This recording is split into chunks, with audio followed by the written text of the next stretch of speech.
સુરતમાં ગુજરાત રાજ્ય પોલીસ ભરતી બોર્ડના અધ્યક્ષ અને ગુજરાત પોલીસ આવાસ બોર્ડના એમડી અને સિનિયર આઈપીએસ અધિકારી હસમુખ પટેલે પોલીસ આવાસની ગુણવત્તાનું નિરીક્ષણ કરવા આવ્યા હતા। ત્યારે હસમુખ પટેલે કહ્યું હતું કે ગુજરાત રાજ્ય પોલીસ ભરતી બોર્ડ 12,000 લોકરક્ષક અને 500 પોલીસ સબ ઇન્સ્પેક્ટરની ભરતી કરવા જઈ રહ્યું છે અને વધુમાં જણાવ્યું કે હાલ ફોર્મ ચકાસણી થઈ રહી છે। ચોમાસા પછી લોકરક્ષક અને પીએસઆઈ ભરતી માટે શારીરિક કસોટી લેવામાં આવશે। વિશિષ્ટ મુલાકાતમાં આપણે ગુજરાતના ખૂબ જ સિનિયર આઈપીએસ અને પ્રમાણિક છાપ ધરાવતા હસમુખભાઈ પટેલ આજે સુરતની મુલાકાતે આવ્યા છે। તેમની સાથે આપણે કેટલીક વાતચીતો કરીશું। તેઓ સુરતની મુલાકાતે આવ્યા છે અને ગુજરાત ભરતી બોર્ડના ચેરમેન છે અને ગુજરાત હાઉસિંગ બોર્ડમાં એમડી તરીકે ફરજ બજાવી રહ્યા છે અને ભૂતકાળમાં તેઓ સુરતમાં રેન્જ આઈજી તરીકે પણ ફરજ બજાવી ચૂક્યા છે। તેઓ સુરત આવ્યા છે। સાહેબ, સુરત આવ્યા છો, શું કારણ અને હાલમાં ગુજરાત ભરતી બોર્ડમાં શું પ્રક્રિયા ચાલી રહી છે? સુરત હું જે પોલીસ હાઉસિંગના અમારા જે મકાનો છે સુરત પોલીસના અમે બનાવી રહ્યા છે એ મકાનોનું જોવા માટે એની ગુણવત્તા સંબંધી અને ગુજરાત જે પોલીસ ભરતી બોર્ડ છે એમાં અત્યારે જે આપણે 12,000 જેટલા લોકરક્ષક અને લગભગ 500 જેટલા પીએસઆઈની ભરતી માટેની આપણે જાહેરાત આપેલી છે અને એની અરજીઓ મેળવી લીધી છે। ચોમાસા પછી આપણે એની શારીરિક કસોટી લેવાના છીએ। સાહેબ, ભરતી બોર્ડમાં ઘણા લોકો રાહ જોઈ રહ્યા છે। ગુજરાતમાં હજુ કેટલાક લોકો એવું વિચારી રહ્યા છે કે હસમુખભાઈ પટેલ સાહેબનું કંઈ ટ્વીટ આવે તો અમને ખબર પડે કે આગામી ભરતી શું આવશે। તો લોકો તમારી ખૂબ જ રાહ જોઈ છે અને ભરતી બોર્ડ પર પહેલાં લોકોને વિશ્વાસ નહીં હતું। હસમુખ પટેલ સાહેબના આવ્યા પછી ઘણો વિશ્વાસ છે। એના પાછળનું શું કારણ તમે માનો છો? પહેલી વસ્તુ તો જે ભરતીનો આપણે જે ક્રમ છે કે કઈ આખો શિડ્યુલ છે, કાર્યક્રમ છે એ આપણે વેબસાઇટ ઉપર મૂક્યો છે અને આપણે માર્ચ મહિનામાં ચૂંટણી થોડા જ દિવસ પહેલાં આપણે એની જાહેરાત આપી। એપ્રિલના અંતમાં એની સમય પૂરો થયો અરજીઓ લેવાનો। એ વખતે આચારસંહિતા હતી અને પછી ઉનાળાની ગરમી હતી અને શારીરિક કસોટીમાં 5 કિલોમીટર જેટલું દોડવાનું હોય છે એટલે ગરમીના સમયમાં આપણે એ કરી ના શકીએ અને અત્યારે ચોમાસું છે એટલે મેદાનો ઉપર દોડાવી ના શકાય। એટલે ચોમાસું પૂરું થશે એટલે આપણે શારીરિક કસોટી લઈશું અને શારીરિક કસોટી પૂરી થાય એટલે તરત જ આપણે લેખિત પરીક્ષા લેવાના છીએ।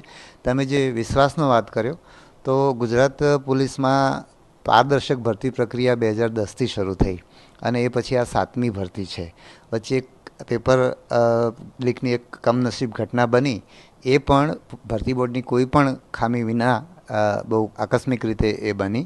એટલે અને એ સિવાય અત્યાર સુધી ગુજરાતની જે પોલીસ ભરતી બોર્ડ હતા એ બધાએ સરસ કામ કર્યું છે।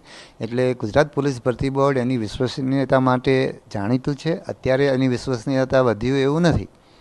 સાહેબ, બીજો એક પ્રશ્ન છે કે લોકરક્ષક ભરતી બોર્ડમાં ઘણા લોકો રાહ જોઈ રહ્યા છે કે હવે કેવી રીતે તેની તૈયારી કરવી જોઈએ, હસમુખભાઈ પટેલ સાહેબનો શું મેસેજ આવશે। ઘણા લોકો મિસગાઈડ કરે છે વિદ્યાર્થીઓને કે ભાઈ આમ કરવું જોઈએ, આમ આટલા માર્ક્સનો પેપર આવશે, પરંતુ તમારા મેસેજની ઘણા ગુજરાતના લોકરક્ષક ભરતી બોર્ડના વિદ્યાર્થીઓ રાહ જોઈ રહ્યા છે। તમે શું મેસેજ આપવા? એટલે એક તો કોઈ પણ ગેરરીતિથી કે એવી લોકો તમને છેતરવા આવે તો એનાથી તમારે બચવું।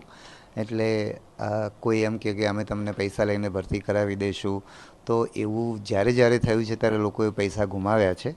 એટલે એવી કોઈ વાતમાં પડવું નહીં, એવા ધુતારાઓ ઠગારાઓથી દૂર રહેવું। અત્યારે આપણે શારીરિક કસોટી ચોમાસા પછી કરવાના છીએ એટલે એને ધ્યાનમાં રાખીને 5 કિલોમીટર દોડની અમને તૈયારી કરવાની થાય અને શારીરિક કસોટી પછી લેખિત કસોટી લેવાની છે। એટલે જે અભ્યાસક્રમ આપેલો છે, આપણે વિગતવાર ઉમેદવારો ઈચ્છતા હતા કે વિગતવાર અભ્યાસક્રમ આપવો જોઈએ એટલે આપણે વિગતવાર અભ્યાસક્રમ પણ આપ્યો છે। એ અભ્યાસક્રમને ધ્યાનમાં રાખીને સાથે લેખિત પરીક્ષાની પણ એમણે તૈયારી ચાલુ રાખવી જોઈએ।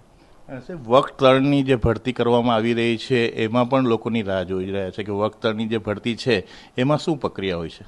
એટલે વર્ગ 3ની કદાચ લોકો પંચાયત સેવા પસંદગી મંડળની, એમાં પણ હું અધ્યક્ષ છું એટલે એની અપેક્ષા હોય લોકોની, જ્યાં સુધી અમારા ભરતી બોર્ડનો સંબંધ છે તો પંચાયત સેવા પસંદગી મંડળમાં અત્યારે કોઈ ભરતી હમણાં આવવાની નથી। એટલે અત્યારે હમણાં કોઈ સરકાર તરફથી અમને ભરતી કરવા માટેનો કોઈ આદેશ પંચાયત વિભાગ તરફથી થયો નથી એટલે એમાં કોઈ ભરતી અત્યારે અપેક્ષિત નથી।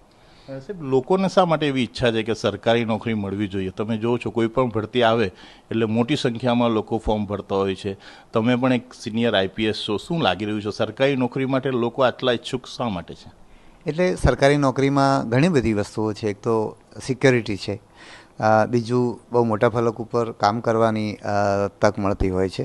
આ બે કારણો હોઈ શકે. બીજું જે સરકારી ભરતીમાં જે યુવાનો આવે છે એ સામાન્ય રીતે એવા યુવાનો હોય છે કે જેમની પાસે બીજી એવી ડિગ્રીઓ નથી હોતી કે કોર્પોરેટની દુનિયામાં એમને નોકરી મળી શકે. એટલે એમની પાસે એવી ડિગ્રી હોય છે, દાખલા તરીકે BA BCom કે એ પ્રકારનું ભણ્યા હોય તો એમને જે ખાનગી ક્ષેત્રમાં જે પગાર મળે એ સરકારી ક્ષેત્રમાં જો નોકરી મળે એના કરતાં ઘણો ઓછો હોય છે. કારણ કે એમની પાસે એવી કંઈ એન્જિનિયરિંગની ડિગ્રી નથી. એમની પાસે આ એન્જિનિયરિંગ ડિગ્રી હોય તો એમને કોર્પોરેટ વર્લ્ડમાં સરકારી નોકરી કરતાં વધારે પગાર મળે, પણ એમની પાસે એવી ડિગ્રી ન હોવાના કારણે એમને આર્થિક રીતે પગારની વાત કરીએ તો પણ મને લાગે છે કે સરકારી નોકરી એમને સૌથી વધારે પગાર આપનારી નોકરી છે, એટલે પણ આવતા હશે એવું મને લાગે છે. તમારા આવ્યા પછી ગુજરાત પોલીસ હાઉસિંગ બોર્ડમાં ઘણા સુધારા આવ્યા છે. આજે સુરત આવ્યા છો, કઈ નવું કરવા માટે જઈ રહ્યા છો? શું સુરતમાં ઘણી એવી સમસ્યા છે કે સુરત પોલીસના પોલીસ ઇન્સ્પેક્ટરો 90થી વધુ પોલીસ ઇન્સ્પેક્ટરો છે અને 6 થી 7 હજાર પોલીસ કર્મચારીઓ છે, પરંતુ હાઉસિંગ માટે દરેક વખતે અધિકારીઓ આવે એટલે PWD અન્ય ઠેકાણે બધી જ જગ્યાઓ ભલામણો કરતા આવ્યા છે, પરંતુ સુરતનું મહેકમ ખૂબ જ ઓછું છે અને હાઉસિંગમાં પણ ખૂબ જ અગત્યનો મુદ્દો છે. તો તમારા આવ્યા પછી શું સુધારો થશે? એટલે એક તો જે મારા આવ્યા પછી આપણે જે કર્યું એ અત્યારે જે પોલીસના આપણે મકાનો પોલીસના રહેવા માટેના ખાસ કરીને કોન્સ્ટેબલ હેડ કોન્સ્ટેબલના જે મકાનો બનાવીએ છીએ એ માર્કેટમાં જે પ્રકારના મકાનો ઉપલબ્ધ થાય છે એનાથી જરાય ઉતરતી ક્વોલિટીના નથી. આજે તમે પ્રાઇવેટમાં જે ફ્લેટ લેવા જાઓ અને 50-60 લાખ રૂપિયામાં ફ્લેટ મળે એવો ફ્લેટ આપણે બનાવીએ છીએ અને એમાં જરા પણ આપણે કચાશ એમાં જે મટિરિયલ વાપરવાનું છે, બજારની જે ટોપ બ્રાન્ડ છે આપણે વાપરીએ છીએ. દાખલા તરીકે આપણે કલર વાપરીએ છીએ તો એશિયન પેઇન્ટ, બર્જર, ડુલક્સ અને નેરોલેક આ 4 સ્ટાન્ડર્ડ કંપનીના કલર વાપરીએ છીએ. ટાઇલ્સ પણ આપણે સ્ટાન્ડર્ડ કંપનીની વાપરીએ છીએ. એટલે મકાનોની ગુણવત્તા માટે આપણે પૂરેપૂરા પ્રયત્ન કરીએ છીએ. મારી અહીંયા આજે આવવાનું કારણ પણ આપણે મકાનો અમે વિઝિટ કરીએ, જોઈએ, એમાં કોઈ ખામીઓ હોય તો એમાં સુધારા વધારા કરીએ, એટલે એના ઉપર પણ અમે પૂરું ધ્યાન આપીએ છીએ. બીજું, સુરતની અંદર જે પોલીસની મકાનો જે પોલીસનું દળ છે 6,000ની આજુબાજુ, એની સામે એમની પાસે મકાનો લગભગ 1200-1300 જેટલા જ છે, જે રાજ્યમાં સામાન્ય રીતે 45% જેટલું છે, જે સુરતમાં 15% જેવું છે. એટલે આપણે હવે અત્યારે 1500 જેટલા મકાનો સુરતમાં લેવા જઈ રહ્યા છીએ. આજે અમે કમિશનર સાહેબ સાથે બેસીને જે ચર્ચા કરી એમાં આ 1500 મકાનો કઈ કઈ જગ્યાએ લેવા એની પણ ચર્ચા થઈ છે. એટલે આવનારા સમયમાં સુરતના આખા પોલીસ દળને મકાનો મળશે, જે બનતા લગભગ 1.5-2 વર્ષ જેટલો સમય લાગશે, પણ એટલા સમય પછી વધારે મકાનો અમે આપી શકીશું. સાહેબ, સુરતમાં મહેકમ ખૂબ જ ઓછો છે. આપે પણ સુરતને ખૂબ જ ચિત્રથી વાકેફ છો. લાગી રહ્યું છે હવે દિવસે દિવસે સુરતની વસ્તી ખૂબ જ વધી રહી છે, પરંતુ મહેકમ ખૂબ જ ઓછો છે, એ વિશે તમારું શું કહેવું છે? સુરતના મહેકમ વિશે હું એટલા માટે નહીં કહી શકું કે સુરતનું મહેકમ અત્યારે એક્ઝેક્ટ કેટલું છે એ મને ખબર નથી, પણ સુરત અને અમદાવાદ જેવા શહેરો કે જ્યાં ઝડપથી વિકસે છે ત્યાં વધારે પોલીસ દળની હંમેશા જરૂર પડતી હોય છે. અને મને જે થોડી સમજ છે એ પ્રમાણે સુરતમાં છેલ્લા સમયમાં ખાસું એવું મહેકમ વધ્યું છે. આજે હું વાત કરતો હતો ત્યાં લગભગ 14 જેટલા DCPની જગ્યા છે, જે હું થોડા સમય પહેલાં 6-7 જેટલી હતી. એટલે મને એમ લાગે છે કે સરકાર એ બાબતે જાગૃત છે અને આવનારા સમયમાં પણ સુરતની જે જરૂરિયાત હશે એ પરિપૂર્ણ થશે.